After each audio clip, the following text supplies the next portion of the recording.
શિવજીના 5 મુખ વાળું છે, 5 મુખ છે. ચકલેશ્વર મહાદેવ ભગવાને શિવજીને કીધું, એ ભોળાનાથ તમે આ ચકલેશ્વર મહાદેવના રૂપમાં રહીને આ ગોવર્ધનની રક્ષા કરજો. કોની રક્ષા કરજો? ગોવર્ધનની રક્ષા કરજો. અને ધ્યાન રાખજો, ત્યારે આ માનસી ગંગાના ભાગને ચક્ર તીર્થ પણ કહેવામાં આવે છે. જ્યાં માનસી ગંગા છે ગોવર્ધન પરિક્રમામાં, અને ચક્ર તીર્થ પણ કહેવામાં આવે છે. એટલા માટે શિવજીનું નામ પડ્યું ચકલેશ્વર મહાદેવ. આ કારણ છે એનું નામ પડવાનું. અહીંયા મંદિર નવું છે, તમે જ્યાં દર્શન કરવા જશો ને ફ્યુચરમાં ગમે ત્યારે ચકલેશ્વર મહાદેવનું મંદિર નવું છે. કારણ કે જૂનું મંદિર યવનોએ તોડી નાખ્યું છે. અહીંયા નવું મંદિર છે, પણ જે શિવલિંગ જે છે એ ખૂબ પ્રાચીન છે. અને આ શિવલિંગની સ્થાપના ભગવાન કૃષ્ણના પ્રપોત્ર, ભગવાનના પુત્રના પુત્ર પ્રપોત્ર, જેનું નામ છે વજ્રનાભ, આ વજ્રનાભે આ શિવલિંગની સ્થાપના કરેલી છે. ભગવાનના પ્રપોત્રે કરેલી સ્થાપના છે. અને અહીંયા પર ભગવાન શિવ જે લોકો ગોવર્ધનની પરિક્રમા કરે છે આ લોકોને ભગવાનની ભક્તિ પ્રદાન કરે છે ભગવાન શિવ. અને એ પરિક્રમા કરતા કરતા અગર કોઈ ભગવાનના નામ લેતા લેતા પરિક્રમા કરે છે તો આ ગોવર્ધનની પરિક્રમા સફળ થાય છે. ખાલી પૂરી કરવાના ભાવથી દોડશો તો આ પૂરી થશે નહીં. અને એ શિવજીને એમાં પણ જ્યારે ગોવર્ધન પરિક્રમા કરતા કરતા ભગવાનનું નામ લેતા એને બહુ ગમે છે. અને એ જ ગોવર્ધનની તળેટી ઉપર બ્રહ્મ મધ્વ ગોળીય સંપ્રદાયના એક આચાર્ય જેનું નામ સનાતન ગોસ્વામી ત્યાં ગોવર્ધનની તળેટી ઉપર ભજન કરતા, હરે કૃષ્ણ કૃષ્ણ કૃષ્ણ હરે હરે, હરે રામ 24 કલાકમાંથી 22 કલાક ભજન કરતા. અને હથેળીમાં જેટલી છાશ આવે ને 3 દિવસમાં એકવાર, 3 દિવસે એકવાર હથેળીમાં જેટલી છાશ આવે ને એટલી પીતા. આપણે 3 ટાઈમ ખાઈએ છીએ ને તોય ભજન નથી થતું. ચા પાણી તો સાઈડ ના રહ્યા, આ બધું એક્સ્ટ્રા. પણ હથેળીમાં 3 દિવસમાં એકવાર છાશ જેટલી આવે એટલી પીતા, અને 24 કલાકમાંથી 22 કલાક ભજન. આનું ભજન કોને ન ગમે? શિવજી દરરોજ સનાતન ગોસ્વામી બાજુમાં બેસી જાય અને મહામંત્રને સાંભળે. એકવાર શિવજી સનાતન ગોસ્વામીના સ્વપ્નમાં આવીને કીધું કે હે સનાતન ગોસ્વામી, કૃપા કરીને માનસી ગંગાના તટ ઉપર હું બિરાજમાન છું ચકલેશ્વર મહાદેવના રૂપમાં, કૃપા કરીને તમે આવીને ત્યાં ભજન કરો તો મારે ધક્કો ન થાય.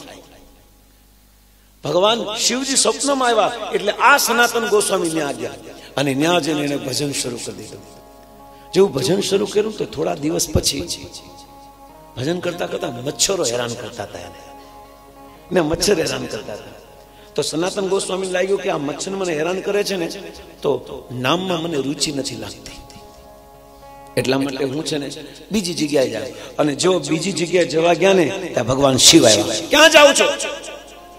બોલે મને આ સ્થાનમાં ભજન બરાબર નથી થતા. કેટલી ચિંતા છે પોતાના ભજન. બોલો, મચ્છર કરડે છે એટલે એનું ધ્યાન ન્યા ન જાય, ભગવાનમાંથી ધ્યાન હટે અને ન્યા જાય એટલા માટે પોતાનું સ્થાન છોડે છે. અને આપણે કથા હાલતી હોય તો ભાગાભાગી કરીએ છીએ. વિચારો તો ખરા કેટલો પ્રેમ છે.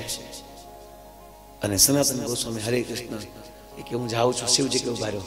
શિવજી બધા મચ્છરોને બોલાવ્યા, ખબરદાર, મારો કૃષ્ણનો જે ભક્ત છે અને જે મને અત્યંત પ્રિય છે મહામંત્ર, એ મહામંત્રનું ભજન આ સનાતન ગોસ્વામી કરે છે. અને કોઈ મચ્છર અહીં આવ્યા ને તો આયુ બનશે, ટાંગા ભાંગી નાખીશ. હવે શિવજી બોલે એટલે કોઈથી હલાય. અને પછી સનાતન ગોસ્વામી ભજન કરે છે. મચ્છર આવતા બંધ થઈ ગયા. પણ રહસ્યની વાત એ છે અત્યારે પણ ત્યાં મચ્છર નથી આવતા. આજુબાજુ મચ્છર હોય, પાછા મોટી વાત તો આજુબાજુ મચ્છર હોય, પણ જે સ્થાન ઉપર સનાતન ગોસ્વામી હરે કૃષ્ણ મહામંત્રનો જપ કરતા અને આ જપને નિત્ય ભગવાન ચકલેશ્વર મહાદેવ સાંભળતા, આ સ્થાન ઉપર આજે પણ મચ્છર દેખાતા નથી. ભગવાનના કથામાં અને ભગવાનના નામમાં કોઈ બાધા ન આવે ને એવી વ્યવસ્થા વ્યવસ્થાપકોએ કરવી જોઈએ. એવી વ્યવસ્થા કરો કે ભગવાનની કથામાં અને ભગવાનના નામમાં કોઈ બાધા ન આવે, એવી અદ્ભુત વ્યવસ્થા કરવી જોઈએ વ્યવસ્થાપકોએ. એ ભગવાન શિવ શીખવાડે છે. आइए जयकारा बुलाते हम भगवान शिव का, बोलो चकलेश्वर महादेव. અને એક વાર આપણી જો સુરત નો હશે એ ભગવાન શિવ ને પ્રસન્ન કર્યા છે કે બોલો શું કરવું છે, શું જોઈએ છે? તાકે મારે દીકરીના લગ્ન કરવાના છે, પણ રોકડા કઈ નથી. અને મેં સાંભળ્યું છે તમારે આગળ બહુ બધું છે, તો આપો ને. તો કે મારી પાસે નથી, પણ તું વૃંદાવનમાં જા અને એમાં ગોવર્ધનની તટ ઉપર, ગોવર્ધનના પરિક્રમાના માર્ગ ઉપર એક સનાતન ગોસ્વામીનો નામના એક સાધુ બેઠા છે. ગોઠણ સુધીની પોતળી પહેરી હશે, આવી જપમાળા હશે અને હાથ હરે કૃષ્ણ ભજન કરતા હશે. એની પાસે જા, તારી ઈચ્છા પૂરી થઈ જશે. શિવજીના કહેવાથી, કારણ કે શિવજી ઓળખે છે સનાતન ગોસ્વામીને, જેના મુક્તિ ભગવાનનું નામ ગયા. આ ગયો અને જોયું કે એકદમ ઝાડની નીચે હરે કૃષ્ણ કૃષ્ણ કૃષ્ણ હરે હરે, હરે રામ રામ ભગવાનનું નામ લેતો મહામંત્ર. અને જેવું નામ લેતા હતા ને, ઓલા જોયું સુરત વાળો જ હશે કદાચ 100%. એ કે આખા કપડા પહેર્યા નથી, પોતડી ખાલી પહેરી છે, ઉપર કઈ પહેર્યું નથી, ગોઠણ સુધીની પોતડી પહેરી છે, કઈ ઘરેણા ભરેણા સોના બોના કઈ દેખાતા નથી. અને ભોળાનાથે ક્યાં મને ઊંધો ચડાયો હોય કે, પણ છતાં શિવજીએ કીધું એ તો ખોટું ન કે. જેને प्रणाम किया, गोस्वामी जी आपको मैं प्रणाम करता हूं. बोले बोले मुझे भगवान शिव जी ने भेजा है. शिव जी ने भेजा. बोले क्या? उन्होंने कहा है कि आप इस बाबा के पास जाना और आपको वो पैसा देगा, क्योंकि मेरी बेटी का पुत्री का विवाह कराना है. મારી દીકરીના લગ્ન કરાવવાના છે ને, એટલે શિવજી મને તમારી પાસે પૈસા માંગવાનું કીધું છે. સનાતન ગોસ્વામી સમજી ગયા કે આમાં કઈક ભોળાનાથની કઈક લીલા હશે. કઈ વાંધો નહીં કે જો તને સામે ઓલા ખૂણામાં કચરા પેટી દેખાય છે, તો કે હા, એ કચરો વિખોળ, તને એના તળિયે છે ને પારસમણી મળશે. અને આ ગયો વાસ આવતી ના કામ કરીને. હવે તમે આપણી પડી ગયેલી ઓલી કાનની વાળી પડી ગઈ હોય ને, કાંઈ વજન ન હોય તો એ તો ગટર સાફ કરી, ક્યાં ગઈ એ વાળીની જગ્યા કેટલા પાણકા હાથમાં આવે. નહીં આ નહીં આ નહીં. હવે તમે વિચારો, કચરો સાફ કરે છે, કચરા પેટીમાંથી બદબુ આવે છે, બદબુ આમાં ના કામ કરતા કરતા તળિયામાં હાથ નાખ્યો ને તો પારસમણી. પણ એ કીધું આ વિશ્વાસ નથી ભાઈ, આ ભાઈ ઉપર આપણે આ બાબા પર વિશ્વાસ નથી. એટલે બાજુમાં કઈક લોખંડની ઓલી ખીલી પડી હશે, એ કે અડાડી જો, કારણ કે પારસમણી એટલે શું, લોખંડને સ્પર્શ કરે શું થઈ જાય? સોનું. હવે આને ખીલી પડી હતી, પારસમણીને ખીલીને અડાડીને તો ખીલી સોનાની થઈ ગઈ. ભોળાનાથે સહી ઠેકાણે પહોંચાડ્યો મને. હવે આનથી તો હું કેટલું હોનું બનાવી નાખીશ. અને ખિસ્સામાં હાથ નાખીને કે બાબા ધન્યવાદ, બાબા ધન્યવાદ. બાબા કે ઉપડો. અને બાબા પાછા ભજનમાં લાગી ગયા. સનાતન ગોસ્વામી હરે કૃષ્ણ કૃષ્ણ કૃષ્ણ હરે. ચાલતા ચાલતા સુરત વાળાએ વિચાર કર્યો, જો આ બાબા કચરા પેટીમાં પારસમણી રાખતા હોય તો આની પાસે કેવું મોટું ધન છે, વિચારો. આ તો આ સુરત વાળા ગમે વિચાર કરે કે કચરા પેટીમાં જો આ રાખતા હોય આ પારસમણી, તો આની પાસે એમથી કેવડું મોટું ધન છે. યુટર્ન માર્યો પાછો. બાબા પ્રણામ. બોલે હવે હું કઈ બાકી રહી ગયું છે, હવે શું જોઈએ છે? બાબા आपने मुझे पारसमणि दिया और ये पारसमणि एक कचरे के कचरानी पेटीमां हता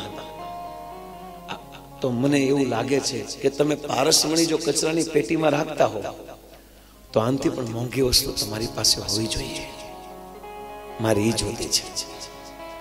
सनातन गोस्वामी के वाह आपो अरे वाह एक शर्त शू आ पारसमणि फेंकी देवी पड़शे पहेला तो लोग कचरा पेटीमां पारसमणि राखे तो मळवानी छे तो ऊंची ज वस्तु एटले पारसमणि लईने कुसुम एवं संतो के कुसुम सरोवरमां नाखी दे बहु ऊंडो जेनी ऊंडाई जे कोई मापी नथी शक्यो एमां पारसमणि नाखी दीधी अने जी बाबा मैंने वो डाल दिया बीजी वार मळे एम नथी के नहीं हवे आपो मने शुं जे तमारी पासे धन छे। आ सनातन गोस्वामी आम माळा काढीने हाथमां आपी ले आ मोटुं धन छे मारी पासे अने वास्तवमां धन छे मोटुं आनी सामे कोई धन आवी शके एम छे नहीं। ओलाने लाग्यो हटाई गयो सूरत वाला बधाने आटे पण आणे मने आटी दीधो पण जेवो हाथमां कीधो के ले भगवाननुं नाम मेरु पर्वत पकड़ावीने कीधुं हरे कृष्ण कृष्ण कृष्ण हरे हरे हरे राम राम राम हरे हरे अने जेवो आ नाम लेवा मळ्यो ने धीरे धीरे अंदर प्रेम जागृत थई गयो घरे जावनुं मांडी वाळ्युं ई द्वारकाधीश मारी दीकरीने परणावी देशे अने भगवाने परणावी दीधी ब्राह्मणनी दीकरीने। आ नामनो प्रताप छे नाम प्रताप जानी शिवनी को आ नामनो प्रभाव शुं छे ई जाणे छे भगवान शिव अने એટલા માટે આ ભોળાનાથનું નામ શું પડ્યું ચકલેશ્વર મહાદેવ। બોલો ચકલેશ્વર મહાદેવ કી।